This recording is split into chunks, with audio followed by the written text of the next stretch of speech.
warahmatullahi wabarakatuh. Hai anak-anakku sekalian, apa kabarnya?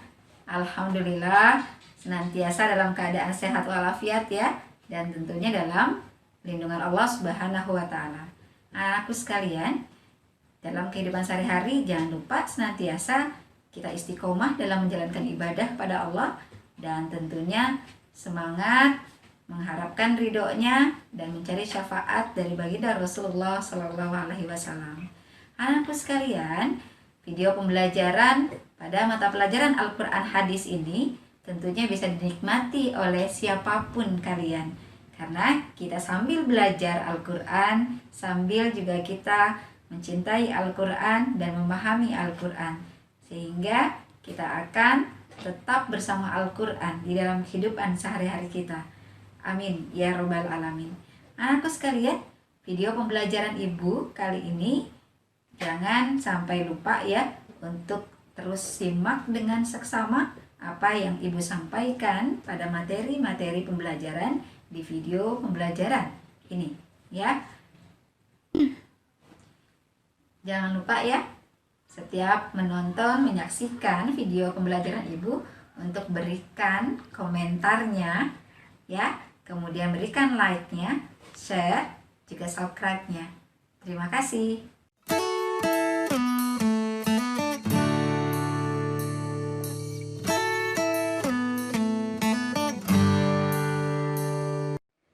Keutamaan mempelajari Al-Quran.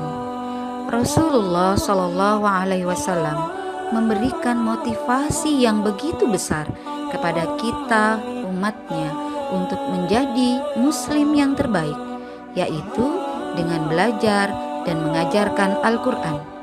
Rasulullah Shallallahu Alaihi Wasallam bersabda, "Khairukum man ta'allamal Qur'ana wa 'allamahu." Sebaik-baik kalian adalah orang yang belajar Al-Quran dan mengajarkannya. Dan dalam Al-Quran disebutkan perintah Allah Subhanahu wa Ta'ala untuk membaca Al-Quran dengan tartil, yakni mempelajari Al-Quran adalah belajar membaca Al-Quran dengan tajwidnya agar dapat membacanya secara tartil dan benar. Firman Allah Subhanahu wa Ta'ala, Bismillahirrahmanirrahim, warattilil Qur'ana tartila, dan bacalah Al-Quran dengan setartil-tartilnya. Al-Muzammil ayat 4.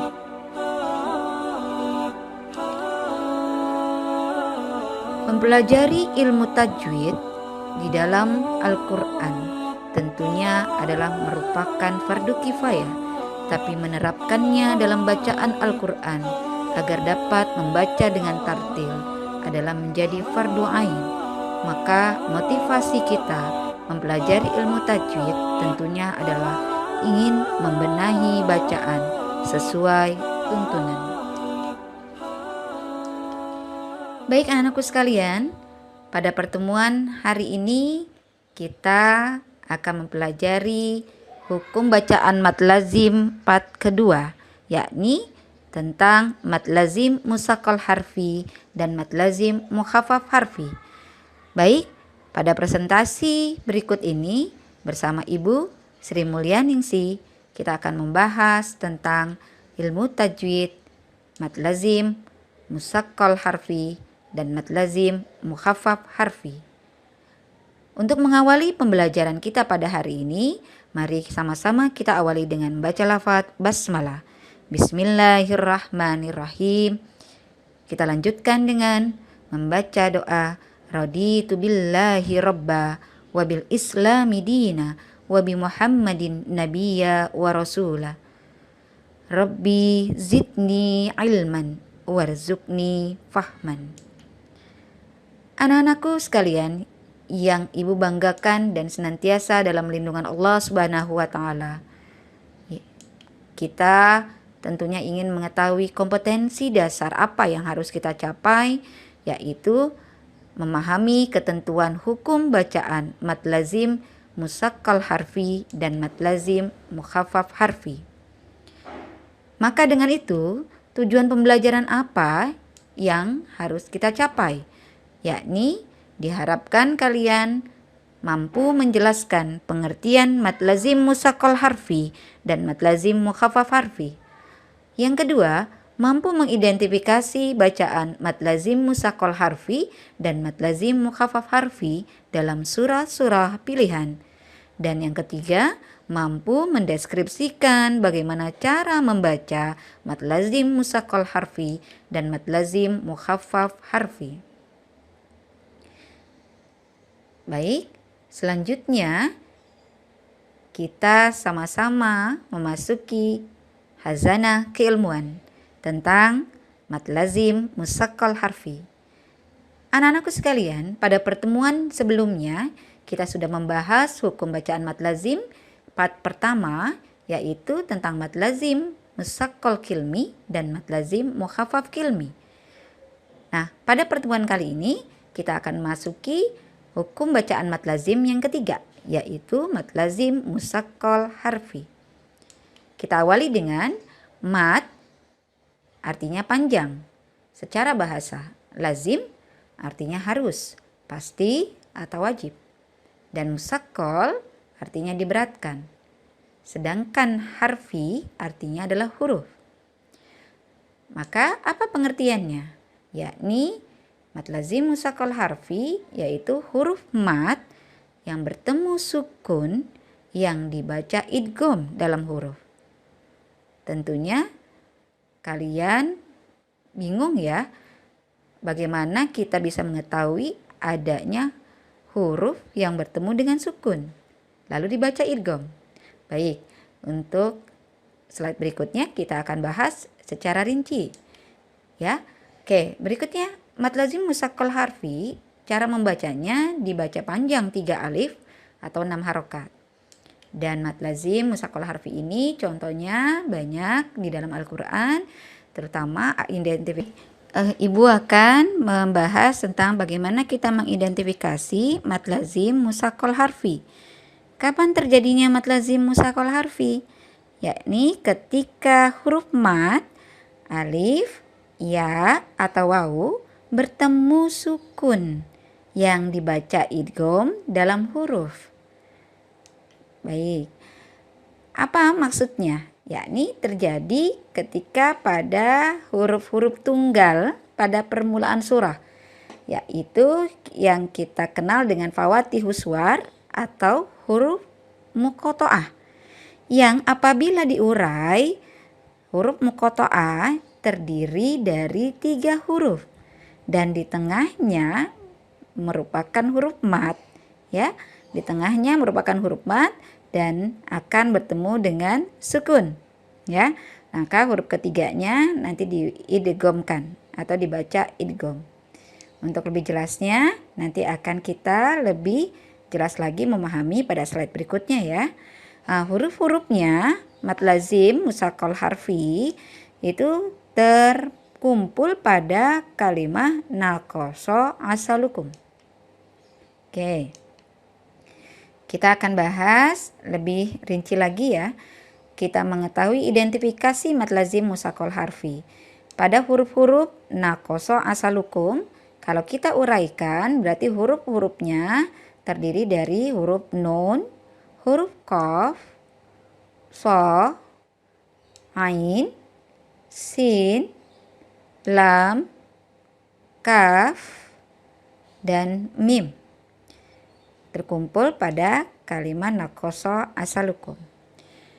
Berikutnya perhatikan contoh bacaan mad lazim musaqqal harfi itu dapat diuraikan. Maka ketika diuraikan tadi masing-masing hurufnya akan terdiri dari 3 huruf. Dan di tengahnya kita akan mendapatkan adanya huruf mad lalu bertemu dengan sukun. Tadi ya, bahwa mad lazim musaqqal harfi terjadi ketika ada huruf mad bertemu dengan sukun ya dalam huruf dan dibaca idgham. Oke, kita perhatikan ya pada contoh alif lam mim. Kita perhatikan sama-sama pada contoh alif lam mim. Pada contoh alif lam mim, di sana kita dapat uraikan bahwa huruf-hurufnya ya terdiri dari alif. Kita bisa lihat alif ya. Alif kita uraikan terdiri ada 3 huruf ya. Alif A ya, alif 1, kemudian yang kedua adalah huruf lam, yang ketiga huruf fa. Oke, ini tadi yang dimaksud bahwa huruf-huruf muqatta'ah ketika diuraikan maka masing-masing hurufnya terdiri dari 3 huruf. Lalu yang kedua, lam. Huruf lam juga kita perhatikan terdiri dari 3 huruf, yakni lam, lalu alif, ya, kemudian huruf mim yang ketiga. Nah, tadi di awal sudah disampaikan bahwa mad lazim musaqqal harfi terjadi ketika ada huruf mad bertemu dengan sukun dalam huruf. Nah, ini maksudnya. Perhatikan ya. Huruf lam ya, di sana kita dapati adanya huruf mad bukan? Yaitu huruf alif ya. Lam ya, karena bacanya dipanjangkan. Oke, karena mad lazim maka wajib dipanjangkannya 6 harokat. Lalu huruf madnya bertemu dengan huruf sukun. Mana huruf sukunnya? Yaitu mim sukun. Ketika kita ucap maka bunyinya lam. Oke ya. Ada huruf mad di sana, yakni huruf alif, lalu bertemu dengan huruf sukun, ya, dalam huruf. Lalu berikutnya, bacaannya diidghamkan. Bagaimana Bu? Kok bisa diidghamkan? Coba kita perhatikan ya. Lam, maka akan bertemu dengan huruf mim. Diperhatikan, mim juga ketika diuraikan huruf mim terdiri dari 3 huruf. Mim yang pertama, kemudian yang kedua huruf ya, lalu yang ketiga adalah huruf mim. Maka perhatikan ya, maka inilah yang disebut dengan huruf atau bacaan mad lazim musaqqal harfi ya. Bacaannya ada huruf mad. Pada huruf mim juga kita dapati adanya huruf mad ya, yaitu huruf ya. Mim. Lalu bertemu dengan huruf sukun, yaitu mim sukun. Mim. Oke, coba kita akan lebih paham lagi pada slide berikutnya ya.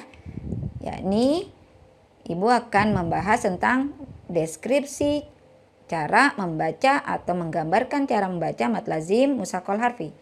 Tapi sebelum itu kita harus perhatikan dulu hal-hal berikut. Pertama, mad lazim musaqqal harfi itu dibacanya dieja sesuai dengan nama asli hurufnya, ya. Sekali lagi bacanya dieja sesuai dengan nama asli hurufnya. Lalu ciri yang kedua, deskripsi cara membaca mad lazim yang kedua yaitu dibaca panjang 6 harokat. Ya, dibaca panjang 6 harokat dan diikuti idgham. Artinya dibaca dengan diidghamkan. Ya. Lalu yang ketiga, berlaku adanya hukum tajwid. Karena hukum bacaan mad lazim musaqqal harfi ini adalah huruf muqatta'ah, huruf-huruf yang ketika diuraikan ya, satu persatu hurufnya, maka kita akan dapati nanti huruf-huruf yang akan bertemu dengan hukum tajwidnya. Maka kita tidak hilangkan, yakni harus dibaca sesuai hukum tajwid tersebut. Maksudnya bagaimana? Coba ya kita pahami pada contoh yang pertama. Pada contoh yang pertama dibacanya bukan alamaso, ya. Sekali lagi tidak dibacanya alamaso. Tapi ingat tadi ciri bacanya bagaimana cara membaca mad lazim mushakol harfi?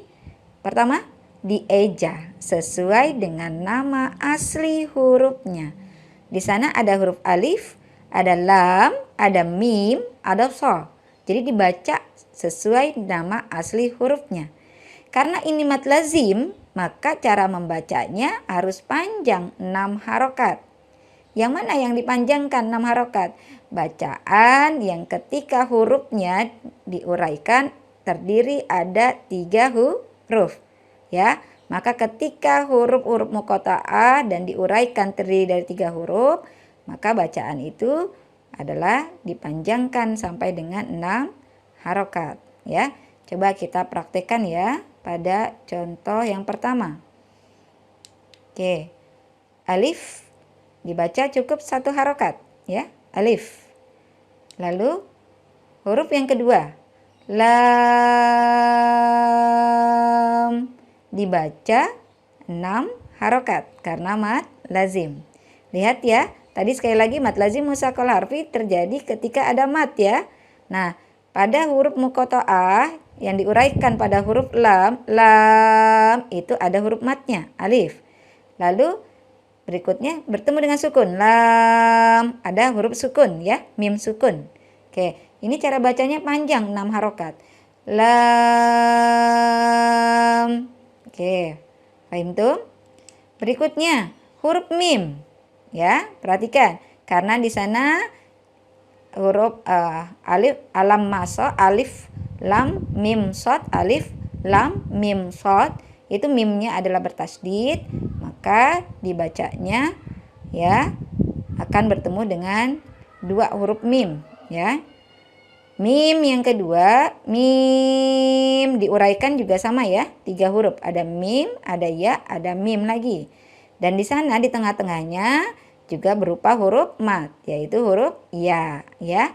Lalu bertemu juga dengan huruf sukun, yaitu mim sukun. Nah, yang ketiga tadi berlaku hukum tajwid. Apa maksudnya? Kita nampak jelas ya. Ketika diuraikan lam, di sana ada mim sukun, lalu bertemu dengan mim. Maka hukum bacaannya adalah idgham mimi. Cara baca idgham mimi dimasukkan dengan dengung ya, tekan 2 harokat. Jadi cara bacanya alif, lam, mim. Paham tuh? Baik. Selanjutnya kita akan bertemu dengan huruf sha ya. Huruf sha juga sama diuraikan terdiri dari 3 huruf, sha, alif, dan da. Oke, lalu di tengahnya berupa huruf mad, shad, yaitu huruf alif ya, madnya. Maka cara bacanya tentu adalah 6 harokat ya, dibaca 6 harokat atau 3 alif. Coba yuk kita praktekkan. Alif, lam, mim, shad. Oke, ya. Ketika diuraikan huruf shad, sha, alif, dal, maka dal sukun, ketika di akhir dibaca qalqalah ya. Jadi qalqalahnya tidak hilang, harus dibaca sesuai hukum tajwidnya ya, dipantulkan. Oke, sekali lagi ya. Yuk, cara membacanya boleh dibuka 6 jarinya, kemudian digerakkan ujungnya ya, sebagai tanda sampai jari ke-6 ya. Jadi itu sebagai ukuran bahwa kita membaca tidak kurang dari 6 harokat. Alif, lam, mim, shad. Paham tuh? Alhamdulillah.